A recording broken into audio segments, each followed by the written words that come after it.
Electra over the top has gone up. Electra, the WA star, has won. Welcome to Greyhound Gossip, featuring Peter O'Neill.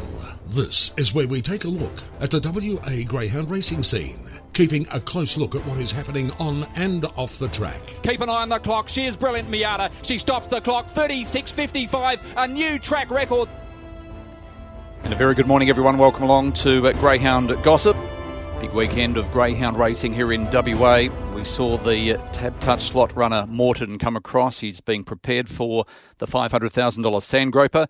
Trialled on Saturday night, 29.78. So first look at the track. And the Group 1 Gold Bullion winner will be coming back to Perth in a few weeks' time in preparation for the Sandgroper. We also had heats of the Good Friday Cup, and Sunset Hornet from box number 1 equalled the track record of Crumble Manelli, 21.90, a flying time over the 400 metres. That was on Friday night down at Mandurah. The box draw's taken place. Sunset Ali's come up with box number 1's currently at $4.80 with Tab Touch.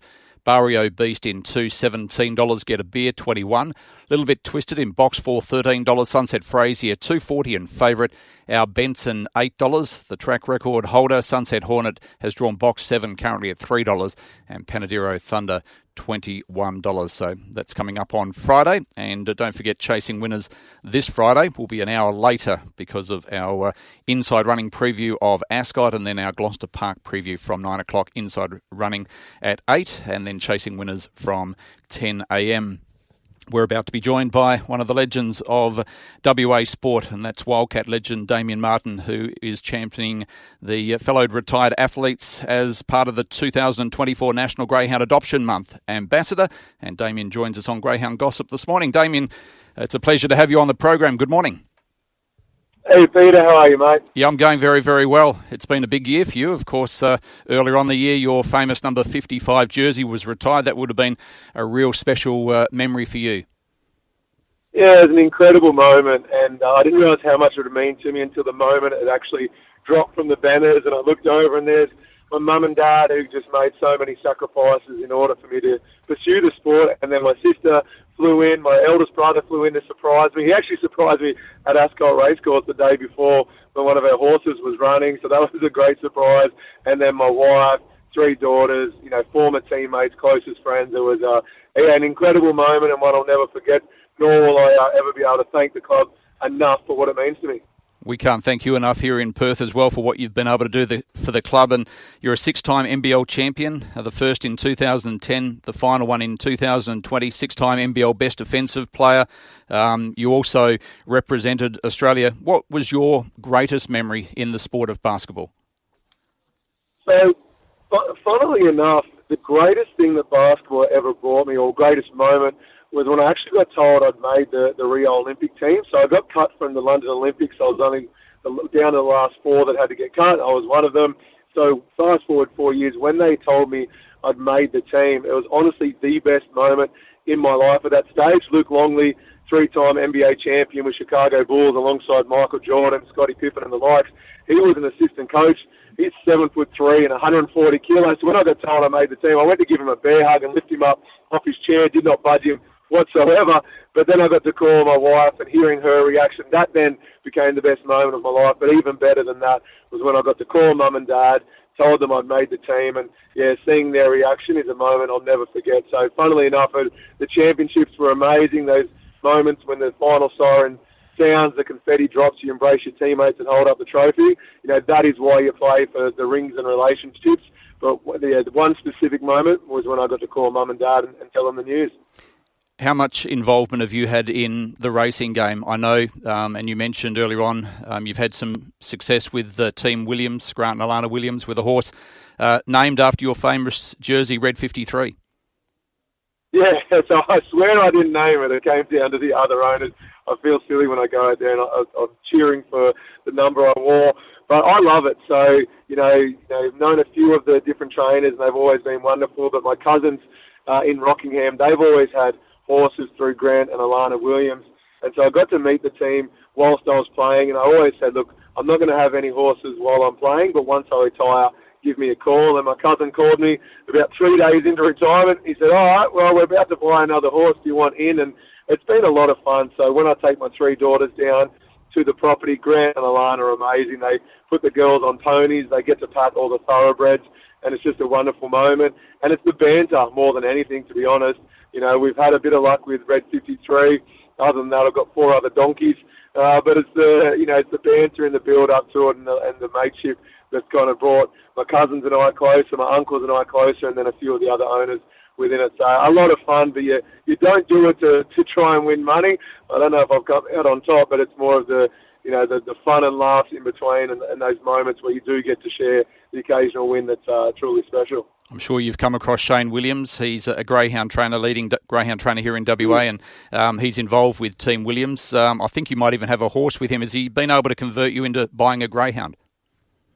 Well, my cousin was actually out with him earlier in the week, and that's where I got a call from my cousin Luke Holland, and he said, "Hey, are you an ambassador for greyhounds as pets?" I said, "Yeah, how do you know that?" And it turns out Shane had given me the heads up. So I dare say that the next purchase will be with a greyhound. It's all a bit of fun, and like I said, it's kind of that conversations Monday through Friday that make you laugh, and then you all get excited for what could be come race day on Saturday, or for the greyhounds obviously midweek. As you mentioned, the National Greyhound Adoption Month's coming up in the month of April, and you're getting involved this year. Tell us why you're getting involved, and it's going to be interesting because some of the homework I've done, you've got a 10-month-old Groodle. His name is, or the name is Bert. So how's that going to go? Yeah, it's going to be interesting with Bert, our Groodle, adapting to life with another pet. He's very energetic, and what I've realised in my short time working with these greyhounds, these retired athletes you'd think would be, super fit, always active. Instead, they kind of, it's like looking in a mirror. Since I've retired, I'm as lazy as you can imagine. I enjoy my rest. I enjoy putting my feet up, and these greyhounds, they want to nap or relax for 20 hours a day. So take them for one good walk, and then they're great just to sit in your lap while you work at home. So I'm excited to see how Turtle, who I'm literally off to go pick up Turtle now. So when he was racing, if he raced like his namesake, I don't think he would have won his own any money, but I can't wait to put Turtle in the back of the car, get him home, and have some fun with Bert and my daughters. So it's going to be a lot of fun. But yeah, I had a friend reach out, and I've always loved the idea of potentially, having a horse, once they retire, and someone reached out to, instead of a horse, because I don't have property, so I literally don't have the property to place a horse, how about a greyhound? And I've got a couple of good friends who work at greyhounds as pets, and they just have always loved animals. So when Mara Coombs reached out and said, do I have an interest in getting involved, it was a no-brainer. And the last few weeks where I've spent some time with these retired athletes has been a lot of fun and learning a lot, because I used to imagine you had to have a big paddock for them to run around. That is not the case whatsoever. So you get to pick up Turtle, which is the nickname for the greyhound. She's a 3-year-old, and she raced under the name of Jarabi. And you're going to actually foster her and get her ready to be a greyhound as a pet, to be able to go into someone's home full time. Yeah, I cannot wait. So we'll foster for a while until they find someone a little bit more permanent. And I just know what my wife and daughters are like. We say we're fostering. If you call me in 6 months, there's a good chance the Turtle is still there. Yep. Because I've got a feeling my daughters are going to fall in love and just never want to see Turtle leave. So yeah, it's going to be great. But that's the thing. You don't realise that, greyhounds, despite their size, can live in apartments. They can live in residential homes, or they can live out in bushland.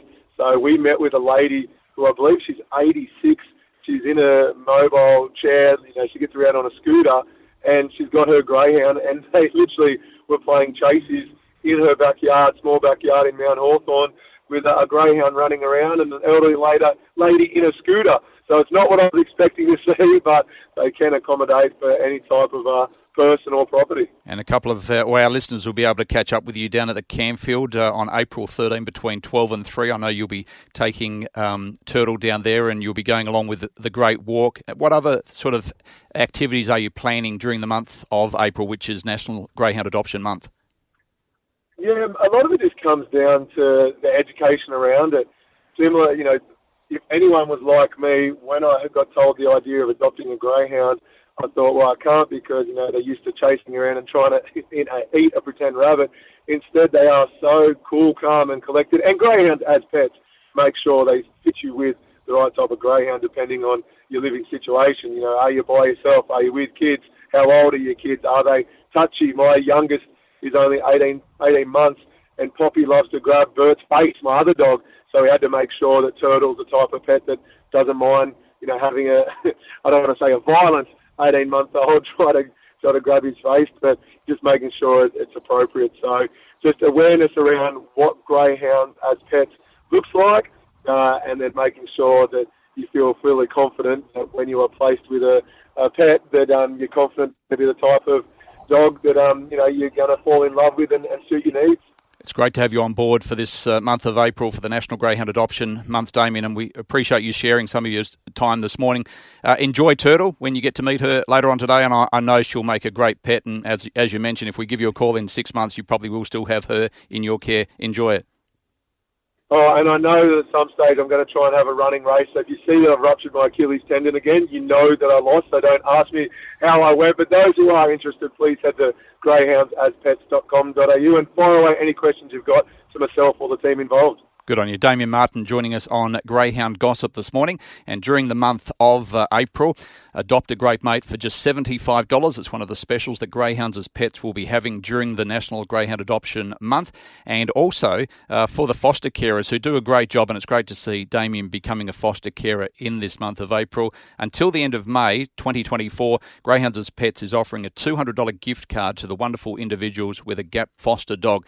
So if you have ever been considering fostering a greyhound, now's the time to take the leap, because the Greyhounds as Pets team will be giving that $200 gift card. And or if you have a friend or a family member with a greyhound of their own and you would like to convince them to adopt a greyhound, then there's a $150 voucher for you if you can refer a friend as well. And as Damian mentioned, they are very low maintenance pets and they don't need a lot of walking time, and they love sleeping. So great to have Damian on board.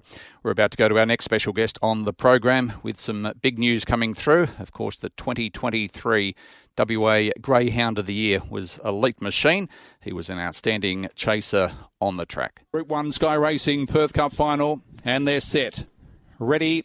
Racing, jumping very quickly, Electrified, hunting up on the inside was Elite Machine. Electrified trying to cross, Elite Machine pushes up underneath of him. One came down, Who Told Tough, and finding the top was Rumbling Moment from out wide. So now going around the outside, Elite Machine goes past him, goes clear by 3, Rumbling Moment. In third place, Electrified, then followed by Lupini Manelli. Well back was Mick Flash along with Momentum. Yahoo Serious, but off the back, and Elite Machine raced away in the cup. Out by 6 lengths on Electrified, then followed by Lupini Manelli. Jamie Marsh, this is your night. Group 1 glory in the Perth Cup with Elite Machine, wins by 7 lengths. Second goes to Electrify, then followed by... Yes, Elite Machine, an outstanding chaser, and Jamie Marsh is joining us on the program this morning with some news about the champ. How are you, Jamie? Good, Pete. How are you, mate? Yeah, going very, very well. We've seen the last racing date of Elite Machine, I believe. A greyhound that won over $1 million in stake money, 24 wins, 2 Group 1s. He was an outstanding chaser. But you've decided, and we just spoke with Damian Martin, you've decided it's time for your wonderful chaser and Daniel Williams chaser to rest for the rest of his life on a couch. Yeah, he's been a wonderful dog that has done amazing things for both of our families, and I mean this was always going to be his final hurrah in this year's Perth Cup, and unfortunately it didn't sort of end the way we wanted to. And we've sat down over the last couple of weeks and decided that he's done more than enough for us, and that it's time that now that he can eat whoppers and live on the couch. How did he pull up after that fall in his heat of the Perth Cup? And you were planning on heading towards the Sandgroper, so that is obviously now on the canvas. Yeah, I mean, sadly enough, he actually was trialling the best he's ever trialled throughout his career. His last post-to-post at Cannington going into the heats was enormous and the best he's ever gone. So, it wasn't the final hurrah that we were looking for, and... just to see him fall was a bit sad and upsetting. So decided that the best thing for him, he's done enough, and the best thing for him now is to retire and start stud duties.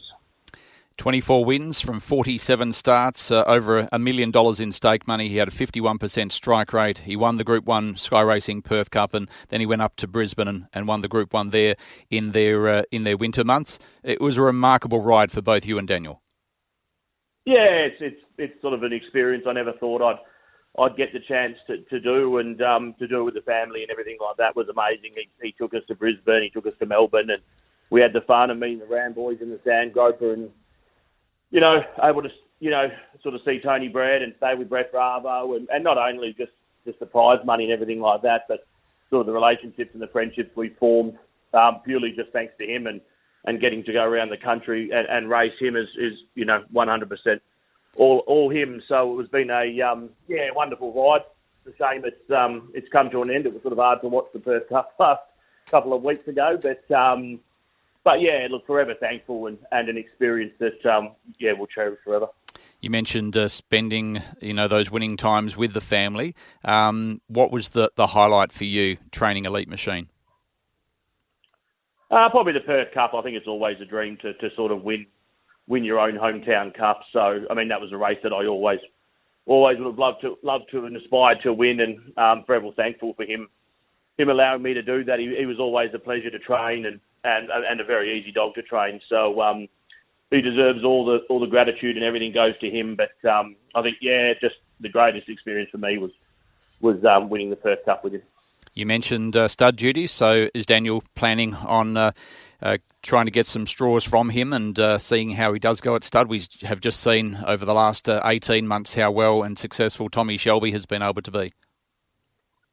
Yeah, he'll head to Paul Westwood. I'm great mates with Westy, and he'll head to Westy in the next few weeks for a semen evaluation and so on and so forth, and we'll sort of just take it from there. There's no pressure on him to turn into a stud dog or anything like that. We're more than happy to get him started and sort of see if we can get a handful of straws out of him and see if there's any interest. I'm sure Dan will use him down the track. And look, he's got a wonderful pedigree, and his strike rate and his prize money and his ability to win 2 Group 1s, because he's every chance to be a performing stud dog. But like I say, there'll be no pressure from us. There'll be straws available, and we'll see how he goes. Yeah, son of Aussie and Ferret, who's done so well himself on the as a stud dog, and Pat Slash, the mother, of course, of Elite Machine, $1 million earner.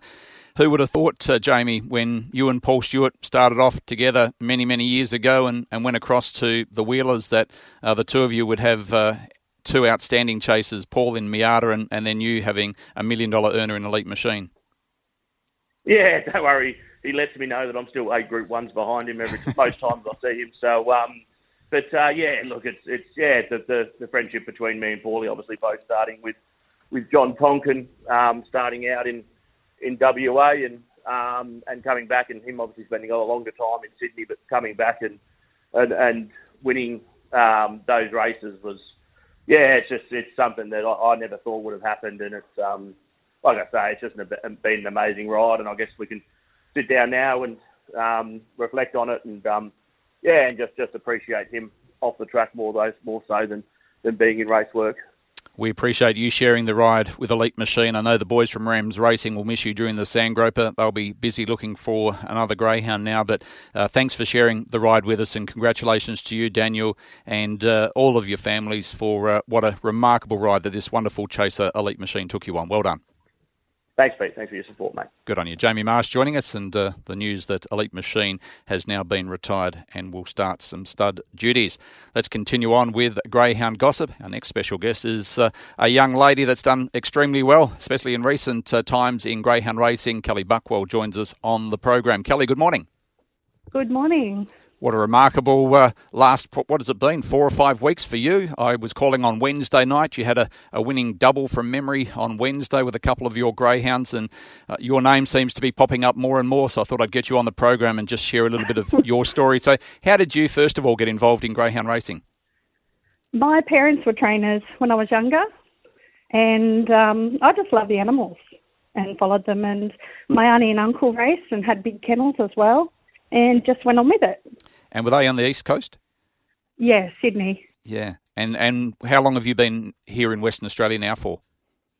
We've been here 19 years now, this month actually. Wow. And I first was involved at 14 years of age. So, just love the animals and just knew that I would love to work with them. So here I am. You've been training for a little while. You've only had a small team, and your son Kane has had some success as well. But in recent weeks and months, you've been able to get more greyhounds into your care. Tell us the story about that, because there's a sad touch on how this all eventuated. Yeah, so I was working with Phil at Worthington for the last 12 months, as well as training dogs at my place myself, at my home. And, just helping out a friend who loved racing and loved the dogs. And we were just racing together, and I went away on holidays in January, and he passed away. And they offered for me to continue training out of the kennels, and why not? Everybody loves racing, all of the owners. I had dogs there as well, and for us to be able to continue training, we just went with it and saw where it took us, and here we are. He was a big man, he had a big heart, and sadly missed, but it was a shock, wasn't it, to so many people that he passed so suddenly? Oh, very much so. Look, he was a wonderful man in the industry. A lot of knowledge lost now. And, you can tell with his dogs. The dogs, they were his life. And it was really great. And I'm grateful to Phil for everything. And, look, if I can continue training out of his legacy and in his kennels, why not? His family have been very supportive. And he's certainly a man I'll never forget. So you've gone, Kellie, from a few months ago, only having a couple of greyhounds in your care. And how many do you have now? About 30. 30? So how do you handle that? Look, I love it. As I was working with greyhounds, only having a couple at home, I was a logistics manager, so I'm used to working with things in bulk. My parents having a property with greyhounds, and a lot of them, and I've had experience over the years, and also working with Phil the last 12 months. Working in these kennels isn't new to me, which is good. And I knew the dogs knew me. So it's made it a lot easier. And look, when you love the dogs so much and they give you so much back, it's easy. And it's not work for me, because if you enjoy what you do, you don't work a day in your life. No. Now, I mentioned you had a winning double last week with Ace Roulette and Fantasy Lee, but you had an even bigger night a few Wednesdays earlier when Wahoo Manelli, Weston Hazy and Cash Manelli all were successful for you. And it's not the first time, I don't think, that you've had a winning treble. Look, I've started having the trebles with having the more dogs. Look, I'm just as surprised as everybody else. We train them, we love them, we work them, we feed them right, we look after them, look better than our own kids. Sorry, boys. But, when you give so much and they put in, we box the dogs, and it's up to them on the track. And, what happens on the track with them, and, we can train them to do what they do. And, look, the results, I'm surprised too. Look, I love watching them run, and the wins are the bonus for me.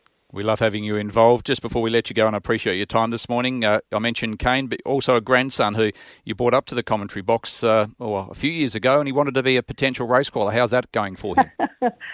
Look, he loves the greyhounds, young Cooper. Cooper, yeah.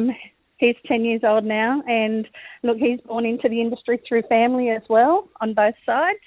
And, look, he just loves the dogs, and any chance he can get with the dogs, he's always got his hand in, to help. So, Kellie, thanks for joining us this morning. Good luck with your team. I know you've got a big team this week. Enjoy it and continue training all the winners.